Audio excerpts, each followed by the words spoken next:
on peut savoir en temps réel quels sont les produits qui sont produits par nos agriculteurs via une plateforme. Ces agriculteurs peuvent tout simplement nous envoyer la production qu'ils font avec les quantités qu'ils ont. Hussein Bensouda, associé gérant au cabinet Marabout. On digitalise un service pour gagner en performance dans notre entreprise et même dans la vie du quotidien.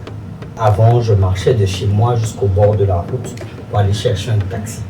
Aujourd'hui, je suis assis chez moi à la maison, je prends mon téléphone. Quand je sors de ma douche, je commande un VTC, un Yango, et le Yango vient me trouver devant chez moi.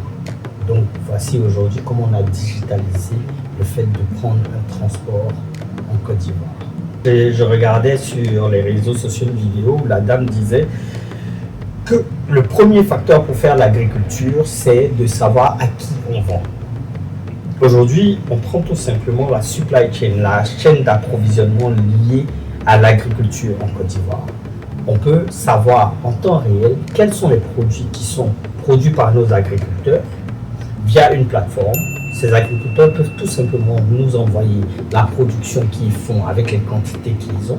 Et derrière, les utilisateurs, chez eux à la maison, peuvent aller voir quelles sont les quantités de bananes, de mangues, d'oranges, de papayes qui sont disponibles, qui vont leur permettre de pouvoir acheter en direct. Et même aussi les grossistes, les femmes au marché pourraient éventuellement avoir des alertes pour dire « Monsieur Yaokan, qui est à Zionoula, a produit une quantité de bananes et il a 2 tonnes qui vont à tel montant. » Voici un process clair de comment digitaliser l'informel. Et ça permet de diminuer le gaspillage et de créer cette sécurité alimentaire dont tout le monde rêve en Côte d'Ivoire. On a beaucoup de fonds liés à la digitalisation. Tout le monde parle de digitalisation. Mais avant de commencer toute digitalisation, il faut recenser tous les process clairs qu'on veut digitaliser. Sinon, on va digitaliser juste une partie de notre entreprise sans partir réellement dans le besoin que l'entreprise a à se changer. Donc, avant tout, on préconise de faire une feuille de route.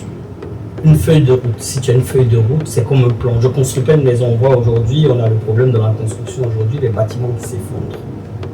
Si je n'ai pas un plan clair d'une maison, je ne peux pas construire un bâtiment. Et sinon, tout s'effondre.